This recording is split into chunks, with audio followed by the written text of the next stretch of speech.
দেশের বিভিন্ন জায়গায় আওয়ামী লীগ পুনর্বাসনের চেষ্টা চলছে। আমরা আপনাদেরকে একটি বার্তা দিতে চাই, আপনাদের সংসদে যাওয়ার আগে 2000 শহীদের কথা বিবেচনা করতে হবে, হাজার হাজার পঙ্গুত্ব বরণকারী ভাইদের কথা দেখতে হবে। এই তাজা রক্ত এই মাটিতে লেগে আছে। সুতরাং এই তাজা রক্তের সাথে বেইমানি করে আবু সাঈদ ওয়াসিম মুগদের শাহাদাতকে উপেক্ষা করে বাংলাদেশের কোনো রাজনৈতিক দলকে আওয়ামী লীগ পুনর্বাসনের সুযোগ দেওয়া যাবে না। আমরা আপনাদেরকে স্পষ্ট বার্তা দিতে চাই, 2018 সালে ধানের শীষে ভোট দেওয়ার কারণে এক মাকে ধর্ষণ করা হয়েছিল।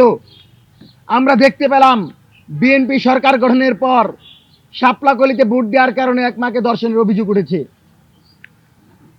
দেশনায়ক তারেক রহমানের উদ্দেশ্যে আমাদের একটি বার্তা থাকবে, আপনি সরকারে যতদিন থাকবেন আপনার বার্তা থাকবে ফ্যাসিবাদ বিরোধী সকল রাজনৈতিক দলগুলোকে নিয়ে আমরা বাংলাদেশ পরিচালনা করব, কিন্তু বাংলাদেশ পরিচালনার ক্ষেত্রে আওয়ামী লীগকে এক বিন্দু আমরা স্পেস দিতে চাই না। অবাক হয়ে লক্ষ্য করলাম, যারা এতদিন গর্তে ছিল, যারা এতদিন একটি পোস্ট করার সাহস পায় না, সেই সকল সাংবাদিকরা গর্ত থেকে বের হয়ে শুভ সকাল বলে। আর.এস. ফাহিম চৌধুরী, যিনি এই আন্দোলনের সময় আওয়ামী লীগকে পৃষ্ঠপোষকতা দিয়ে বাংলাদেশের ছাত্র জনতার উপর আঘাত করেছে, এই ছাত্রলীগ যুবলীগদের পৃষ্ঠপোষকতা করেছে, আওয়ামী লীগ নেতাদের মনোরঞ্জন করেছে, তাকে নারী মদ সহ গ্রেফতার করা হয়েছিল, তাকে নারী মদ সহ পাওয়া গিয়েছিল। সেই ফাহিম জুলাইয়ের পরে পলাতক ছিল, কিন্তু গতকাল সে প্রকাশ্যে এসেছে। আমরা আমাদের জায়গা থেকে স্পষ্ট বলছি, এই সরকারকে অল্প সময়ের ভিতর, আমরা বলবো 24 ঘন্টার ভিতর আপনি এই আর.এস. ফাহিমকে গ্রেফতার করেন।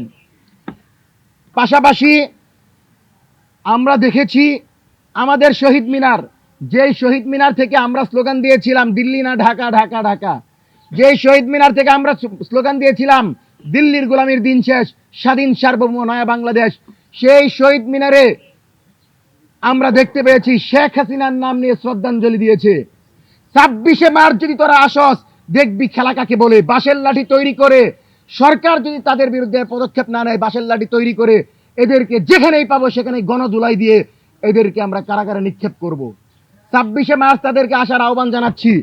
আমরা দেখব তাদের কত সাহস। আর প্রশাসনকে বলবো, আওয়ামী লীগ পুনর্বাসন চেষ্টা করবেন না।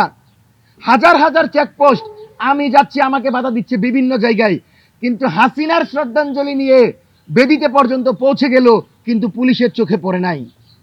এজন্য অন্তর্বর্তীকালীন সরকার থাকাকালীন যে পুলিশ সংস্কার হয় নাই, তারেক রহমানের নেতৃত্বে নতুন সরকার যেন অতি দ্রুত সময়ের ভিতর সে পুলিশ সংস্কার করে। আমরা বাংলাদেশের জনগণের প্রতিনিধি হিসাবে একটা কথা স্পষ্ট বলছি, আমাকে যদি হুমকিও দেন, মারার হুমকি দেন, আমাদেরকে যদি পরামর্শ দেওয়ার নামে কোনো দলের এজেন্ডা বাস্তবায়ন করতে বলেন, আমরা কিন্তু তার বিপরীতে চলব। সুতরাং আমাদেরকে পরামর্শ দিতে আসবেন না, দয়া করে আওয়ামী লীগের বিরুদ্ধে পদক্ষেপ নেন। বাংলাদেশের কোনো রাজনৈতিক দল যদি আওয়ামী লীগের পক্ষে গণতন্ত্রের দোহাই দিয়ে বয়ান তৈরি করে, সে রাজনৈতিক দলকে সন্ত্রাসী কর্মকাণ্ডের পৃষ্ঠপোষক মনে করে তার বিরুদ্ধে আমরা আন্দোলন করব। কিন্তু আগামীর বাংলাদেশে এক মুহূর্তের জন্য আওয়ামী লীগকে কোনো স্পেস দিতে আমরা চাই না। এটা হচ্ছে আমাদের প্রথম কথা। দ্বিতীয় কথা হচ্ছে, এই সরকার আমাদের ভোটে নির্বাচিত সরকার। এই সরকারকে বৈধতা দিয়েছে স্বয়ং বিরোধী দল। সকল দল যখন বলেছে যে নির্বাচন সুষ্ঠু হয়েছে, তারা আন্দোলনে যাচ্ছে না, তখন এই সরকার শপথ নিয়েছে। সুতরাং এই সরকারের ম্যান্ডেট পূরণের জন্য আওয়ামী লীগের সমর্থন দরকার নাই। এই সরকারকে ক্ষমতায় রাখার জন্য ভারতের পরামর্শ দরকার নাই। আমরা সরকারকে ক্ষমতায় বসিয়েছি।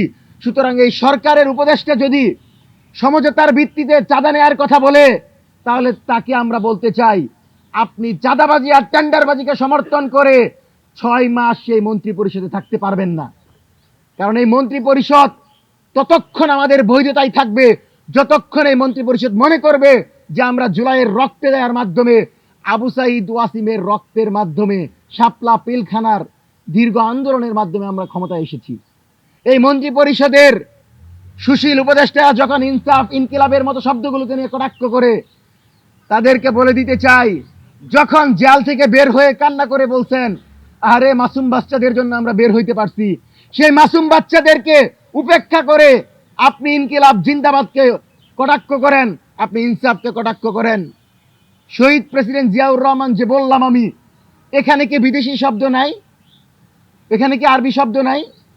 তাহলে আমরা যদি কোনো ভাষাকে উপেক্ষা করতে গিয়ে আমার জনগণের বিরাট একটা অংশ যেটা বিপ্লবকে ধারণ করে জুলাই বিপ্লবকে উপেক্ষা করি, তাহলে আমরা তো আওয়ামী লীগের বয়ানে কথা বলছি, যে আওয়ামী লীগ প্রত্যেকটা পোস্টে ইনকিলাব জিন্দাবাদকে কটাক্ষ করে, যে আওয়ামী লীগ জুলাই বিপ্লবকে কটাক্ষ করে, সে আওয়ামী লীগের ভাষায় একজন উপদেষ্টা বললেন যে এটা নাকি তার টিচার হিসাবে ব্যর্থতা।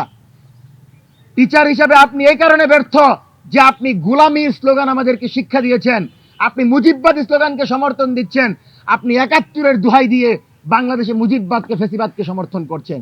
সুতরাং এই উপদেষ্টা যিনি বলেছেন যে মন্ত্রী যিনি বলেছেন ইনসাফ এবং ইনকিলাব আমাদের ভাষা না, আমাদের স্পিরিট না, আমরা ঘৃণা করে তা প্রত্যাখ্যান করছি এবং আমরা আহ্বান জানাবো এই মন্ত্রী যেন অতি দ্রুত সময়ের ভিতর ক্ষমা প্রার্থনা করেন এবং উপদেষ্টা পরিষদে মন্ত্রী পরিষদের অন্যতম সদস্য রবিউল ভাই, তিনি সমঝোতার ভিত্তিতে চাঁদার কথা বলছেন।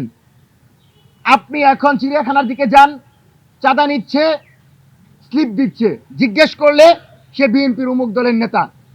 তাহলে আপনি যদি এখনো চাঁদাবাজকে সমর্থন দেন, তাহলে বাংলাদেশের প্রতিটি পথে চাঁদাবাজরা দাঁড়াবে, তারা বলবে মন্ত্রী পরিষদ আমাদেরকে বৈধতা দিচ্ছে। এইরকম তামাশা বন্ধ করতে হবে। যতটুকু বাংলাদেশ সরকার দায়িত্ব নিয়েছে, ঠিক ততটুকু দায়িত্ব নিয়ে এতদিন তাদেরকে বসানোর জন্য আমরা পরিশ্রম করেছি। সুতরাং এই সরকারের দায়িত্ব হচ্ছে সবার আগে বাংলাদেশের জনগণের চাওয়াকে পূরণ করা।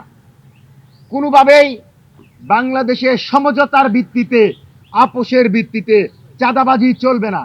শ্রমিক কল্যাণ, উমুক কল্যাণ, তুমুক কল্যাণ পরিষদের নাম দিয়ে বিভিন্ন জায়গায় চাঁদা তুলবেন, সেই জায়গা দেওয়া হবে না। বাঁশের লাঠি তৈরি করে চাঁদাবাজের কালো হাত ভেঙে দেওয়া হবে, কিন্তু জুলাই পরবর্তী বাংলাদেশে তারেক রহমানের নবগঠিত সরকারের সময় বাংলাদেশে কোনো চাঁদাবাজি করতে দেওয়া হবে না।